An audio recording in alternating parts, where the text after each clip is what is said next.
Patient उस चीज पे फोकस नहीं करते। 1 महीना 2 महीना मेडिसिन खाया, क्रेटिनिन का लेवल नॉर्मल आ गया, लेकिन हम क्या करते हैं, हम खुश हो जाते हैं कि हमारा क्रेटिनिन तो नॉर्मल आ गया, सब कुछ सही है। इससे पहले हमें ये समझना होगा कि आखिर आपकी बॉडी काम क्या करती है। कई लोगों को ये लगता है कि जब हम किडनी ट्रांसप्लांट करा लेंगे हमें किसी दवाई की जरूरत नहीं पड़ेगी, और हाई ब्लड प्रेशर की वजह से दोबारा से जो हेल्दी किडनी है वो भी अनहेल्दी हो जाती है। नमस्कार, आप सभी का स्वागत है भारत होम्योपैथी की खास पेशकश पूछोगे तो जानोगे में। और आज हमारे साथ मौजूद हैं एक ऐसे डॉक्टर जिन्होंने किडनी रोग पर जीत हासिल कर ली है, बढ़ते हुए क्रिएटिनिन को कम करके दिखाया है।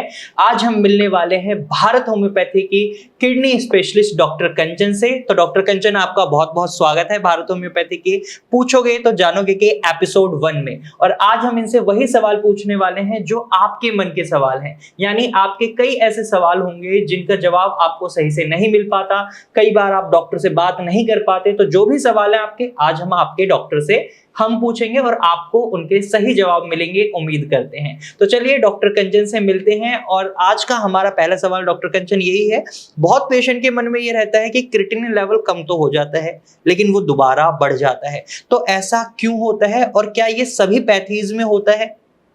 तो इससे पहले हमें ये समझना होगा, फर्स्ट ऑफ ऑल समझना ये होगा कि आखिर क्रेटिनिन होता क्या है। तो क्रेटिनिन एक प्रोटीन है जो कि वेस्ट मटेरियल है। ये हमारे बॉडी में, हमारे मसल्स में प्रोटीन मेटाबॉलिज्म में रिलीज होता है। जब हम कोई भी एक्टिविटी करते हैं तो हमारे मसल से ये ब्रेक होता है। इसे हम ब्रेक कैसे होगा, ये फॉस्फेट के ब्रेक डाउन से बनता है। अगर कोई भी पर्सन जिनकी किडनी प्रॉपर वर्क नहीं कर रही है, किडनी उनकी अनहेल्दी हो गई है किसी भी रीजंस की वजह से, तो उनके शरीर में क्रेटिनिन का लेवल बढ़ना स्टार्ट हो जाता है। जैसे ही क्रेटिनिन का लेवल शरीर में बढ़ता है तो बॉडी हमें सिम्टम्स देती है, लेकिन पेशेंट्स क्या करते हैं, उन सिम्टम को इग्नोर कर देते हैं, या हम ये कहें कि लैक ऑफ नॉलेज की वजह से भी उनको नहीं पता लगता है कि उनके बॉडी में क्रेटिनिन का लेवल बढ़ रहा है। तो जब भी पेशेंट में क्रेटिनिन का लेवल बढ़ता है तो बॉडी हमें सिम्टम्स देती है। अब वो क्या क्या सिम्टम हो सकता है, जैसे कि यूरिन में प्रोटीन का लीक होना। अगर मैं सिंपल लैंग्वेज में बोलूं तो यूरिन में झाग दिखाई देना, वेट जो है वो बढ़ना स्टार्ट हो जाता है अगर किसी की बॉडी में क्रेटिनिन का लेवल बढ़ रहा है, और साथ ही साथ नोजिया भी पेशेंट फील करता है और वॉमिटिंग भी होता है। और इसके अलावा भूख बिल्कुल नहीं लगती है अगर बॉडी में क्रेटिनिन का लेवल बढ़ रहा है। तो अब इसके पीछे का क्या कारण है, आखिर क्यों क्रेटिनिन बढ़ रहा है? तो उससे पहले हमें ये समझना होगा कि किडनी काम क्या करती है। तो किडनी का काम है कि वो हमारे ब्लड को साफ करती है। जितने भी वेस्ट प्रोडक्ट हैं, जितने भी एक्सेस फ्लूइड हैं, उनको यूरिन के थ्रू हमारे बॉडी से बाहर निकाल देती है। जैसे अभी मैंने आपको समझाया कि किसी रीजन के वजह से, अब वो रीजन क्या है, वो हमारा हेल्थ इशू भी हो सकता है, जैसे कि हाई ब्लड प्रेशर हो जाना, या हाई ब्लड शुगर होना, या यूरिन में बार बार इन्फेक्शन हो रहा है जिसे रिकरेंट यूटीआई कहा जाता है, या किडनी स्टोन डेवलप हो रहा है, फिर भी हम उस चीज को इग्नोर कर रहे हैं, हम प्रॉपर मेडिकेशन नहीं लेते हैं, तो उस दौरान हमारी किडनी काम करना बंद कर देती है। जब किडनी काम करना बंद करेगी तो वेस्ट आखिर प्रोडक्ट क्या है, उनमें से एक प्रोडक्ट हमारा क्रेटिनिन होता है। वो क्या हो रहा है, बॉडी स्टोर कर रही है। तो जब बॉडी स्टोर कर रही है, फिर हमें सिम्टम्स पता लग गया, हम डॉक्टर के पास जाते हैं, डॉक्टर मेडिसिन देते हैं। देने के बाद हम देखते हैं कि 1 महीना 2 महीना मेडिसिन खाया, क्रेटिनिन का लेवल नॉर्मल आ गया, लेकिन हम क्या करते हैं, हम खुश हो जाते हैं कि हमारा क्रेटिनिन तो नॉर्मल आ गया, सब कुछ सही है। लेकिन रूट ऑफ कॉज क्या है, आपका बीपी होने की वजह से आपका क्रेटिनिन जो है वो बढ़ना स्टार्ट हो गया, क्योंकि किडनी काम नहीं कर पा रही है, फंक्शनिंग प्रॉपर नहीं कर पा रही है। पेशेंट उस चीज पे फोकस नहीं करते, उनको लगता है वो ठीक हो गया, उनका क्रेटिनिन नॉर्मल आ गया, तो हम किडनी भी हमारी काम कर रही है, लेकिन ऐसा नहीं होता है। आपका रूट कॉज है कि आप बीपी के पेशेंट हैं, आपका रूट कॉज है कि आप शुगर के पेशेंट हैं, या आपको बार बार इन्फेक्शन हो रहा है। आप उन चीज़ों को इग्नोर कर दिए और प्रॉपर रूटीन आपका जो पहले था वैसे ही चलना स्टार्ट हो गया, आपने प्रोटीन लेना भी स्टार्ट कर दिया। ट्रीटमेंट के दौरान बहुत सारे गाइडलाइंस हम देते हैं पेशेंट को, पेशेंट क्या करते हैं कि उस गाइडलाइन को दोबारा से फॉलो नहीं करते। फिर उस कंडीशन में हमें दिखाई देता है कि अगर लेवल्स आपके कम हो भी गए हैं, आपने फोकस नहीं किया है कि आपका रूट कॉज क्या है, आप प्रॉपर मेडिसिन नहीं ले रहे हैं, बीपी को मैनेज नहीं कर रहे हैं, शुगर को मैनेज नहीं कर रहे हैं, तो अगेन से क्रेटिनिन का लेवल बढ़ता हुआ दिखाई देता है। जी, तो आपके मुताबिक ये ट्रीटमेंट पैथी से डिफर नहीं करता, ये चीजें मैटर करती हैं पेशेंट के बिहेवियर से। बिल्कुल। तो आप ये कहेंगे कि आयुर्वेद में भी, होम्योपैथ में भी और एलोपैथ में भी तीनों में सिमिलर ट्रीटमेंट है या ट्रीटमेंट में भी थोड़ा डिफरेंस रहता है? तो एलोपैथी, अगर होम्योपैथी और आयुर्वेदिक के अकॉर्डिंग अगर मैं होम्योपैथी की बात करूं तो बहुत ही अलग हमारा ट्रीटमेंट जी। होता है। होम्योपैथी में हम सबसे पहले रूट कॉज देखते हैं कि पेशेंट का आखिर रूट कॉज क्या है, किसकी वजह से क्रेटिनिन बढ़ रहा है। क्रेटिनिन बढ़ने का एक और रीजन होता है कि आजकल बहुत लोगों को एक्सरसाइज करने का शौक चढ़ा हुआ है। वो कहते हैं कि नहीं, हमें बॉडी फिट रखनी है, हमें अपने मसल्स गेन करने हैं।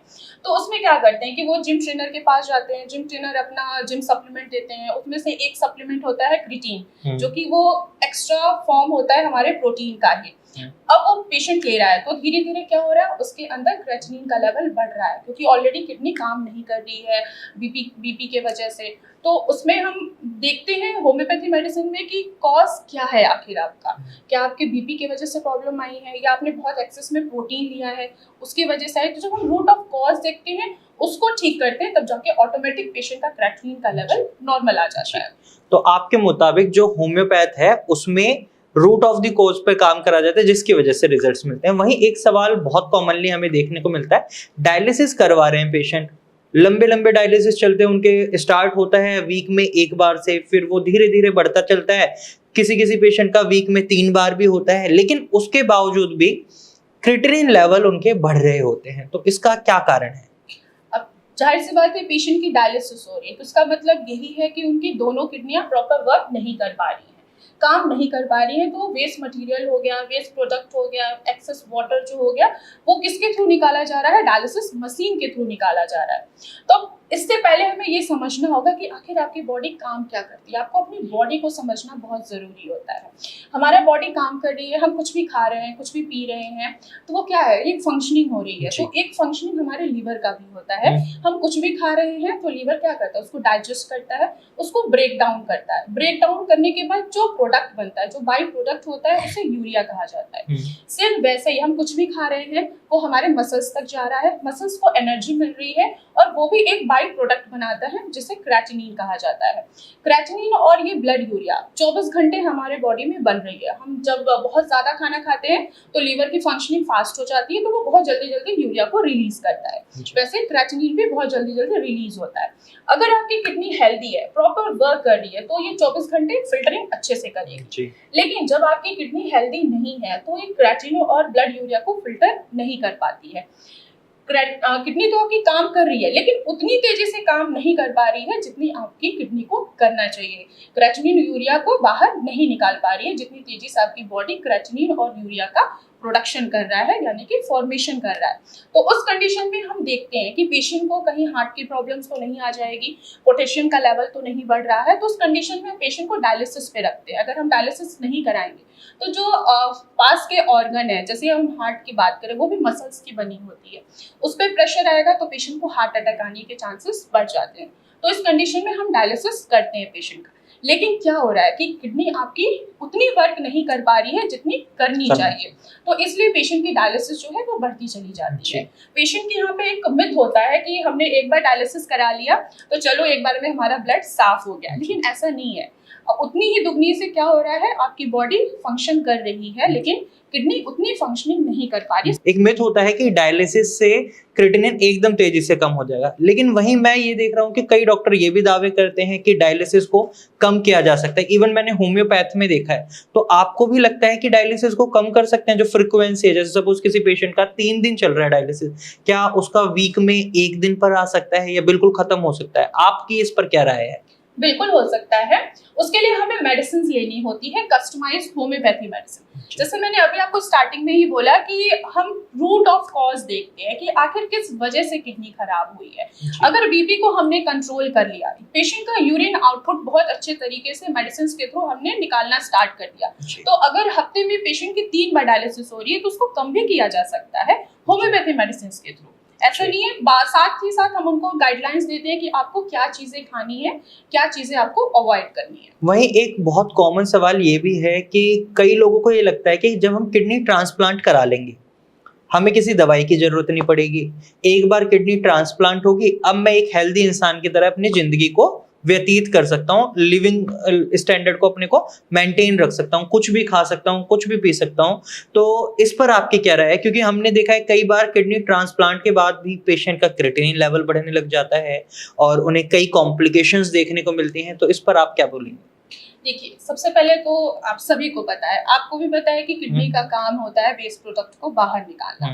लेकिन आखिर ट्रांसप्लांट क्यों कराया गया? क्योंकि किडनी क्या है, बिल्कुल डैमेज हो चुकी है। दोनों किडनियां डैमेज हो चुकी हैं। मान लीजिए एक सिंगल किडनी है, उस पर भी पेशेंट सर्वाइव कर सकता है। अगर उसकी राइट किडनी खराब है, लेफ्ट किडनी हेल्दी है, तो आपको ट्रांसप्लांट करने की जरूरत नहीं होती है। लेकिन अगर आपकी दोनों किडनियां खराब है, बीपी की वजह से खराब हो गई है या डायबिटीज की वजह से खराब, तो रूट ऑफ कॉज तो अभी भी प्रेजेंट है ना। आपने ट्रांसप्लांट करा लिया, ठीक है, पेशेंट को लगता है कि हाँ ट्रांसप्लांट हो गया, एक हेल्दी किडनी लग गई है, तो इन फ्यूचर मुझे कोई प्रॉब्लम नहीं होगी। लेकिन आपका रूट कॉज क्या है? High blood pressure. और हाई ब्लड प्रेशर की वजह से दोबारा से जो हेल्दी किडनी है वो भी अनहेल्दी हो जाती है। अब ट्रांसप्लांट किया गया है, तो ट्रांसप्लांट की हुई किडनी के लिए एटलीस्ट महीना चाहिए होता है उसको रिकवर होने के लिए। तो उस कंडीशन में प्रोटीन लेना जरूरी होता है, क्योंकि विदाउट प्रोटीन आपकी किडनी हील नहीं हो सकती है। तो पेशेंट यहाँ पे गलती करते हैं कि वो एक्सेस में प्रोटीन लेना स्टार्ट कर देते हैं, खासकर जो एनिमल प्रोटीन होता है, जैसे कि हमारा चिकन हो गया, मटन हो गया। मटन में बहुत ज्यादा प्रोटीन पाया जाता है। अब प्रोटीन ले रहे हो, मटन इजिली डाइजेस्ट भी नहीं हो पाता है। तो जब इजिली डाइजेस्ट नहीं होगा, आपका डाइजेस्टिव सिस्टम पे भी असर पड़ेगा और उसकी वजह से क्या होगा, आपका ब्लड प्रेशर दोबारा से बढ़ना स्टार्ट हो जाएगा। और उस दौरान आप चेकअप नहीं करते हो कि आपका ब्लड प्रेशर क्या चल रहा है, अच्छा चल रहा है या बहुत ज्यादा इंक्रीज हो रहा है। अगर आप डायबिटीज के पेशेंट हैं तो भी आप उस चीज को इग्नोर कर रहे हैं, ये नहीं चेक कर रहे हो कि हाँ मेरा डायबिटीज कितना जा रहा है, ज्यादा तो नहीं है या एकदम लो तो नहीं हो गया है। तो उस कंडीशन पे पेशेंट इस चीज को इग्नोर करते हैं, देन उनको फर्दर वहीं पे वापस आना पड़ता है। यही डायलिसिस होता है, पेशेंट का क्रेटिनिन लेवल बढ़ता है, ब्लड यूरिया बढ़ता है।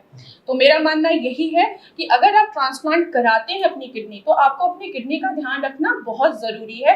कुछ छोटी छोटी चीजें होती हैं, जैसे बीपी हो गया, शुगर हो गया, कोई इन्फेक्शन तो नहीं आ रहा है, वायरल फीवर तो नहीं हो रहा है, तो एंटीबायोटिक तो आप ज्यादा नहीं ले रहे हैं या बहुत ज्यादा पेन किलर तो नहीं ले रहे हैं ट्रांसप्लांट करने के बाद, तो इन चीजों को आपको फॉलो करना पड़ता है कि आपकी किडनी फर्दर खराब ना हो।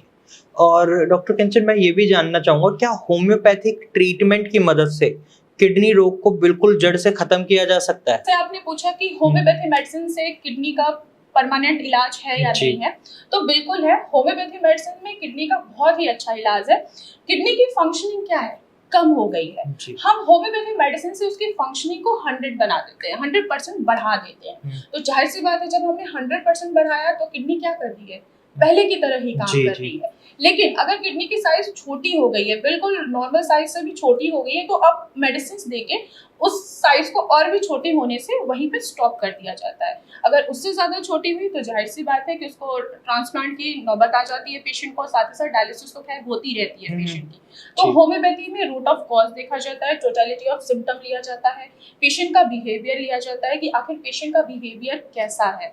डायलिसिस होने से पहले, अब जाहिर सी बात है कि पेशेंट होम्योपैथी ट्रीटमेंट लेने तभी आते हैं जब उनकी डायलिसिस होती है, उनके लेवल्स कहीं से भी कंट्रोल नहीं आते हैं, वो हार के होम्योपैथी मेडिसिन लेते हैं। जब उनको रिजल्ट मिलना स्टार्ट होता है तो मैं उनको हमेशा यही कहूंगी बाकी पेशेंट को कि पहले आप होम्योपैथी जरूर स्टार्ट करिए, बाकी अदर पैथी पे जाइए। होम्योपैथी से ही आपकी पूरी प्रॉब्लम, किडनी की रूट से जो कॉज है वो प्रॉपर तरीके से ट्रीट किया जाता है। तो मुझे उम्मीद है आपके जो सभी सवाल थे, उन सभी सवालों के जवाब डॉक्टर कंचन ने बहुत अच्छे से दिए हैं और आपको वो सवाल भी समझ आए होंगे और पूछेंगे तो जानेंगे। नेक्स्ट एपिसोड में भारत होम्योपैथी की किसी और किडनी स्पेशलिस्ट के साथ हम दोबारा से आपके कई सवालों को पूछेंगे। तो जो भी सवाल आपके मन में चल रहे हैं उन्हें कमेंट सेक्शन में जरूर ड्रॉप करिएगा। हो सकता है आपके सवाल को ही हम भारत होम्योपैथी के स्पेशलिस्ट डॉक्टर से पूछें और आपके मन में जो सवाल है उसका जवाब आपको मिल सके। तो ऐसे ही वीडियोस देखने के लिए हमारे चैनल को आप सब्सक्राइब कर सकते हैं।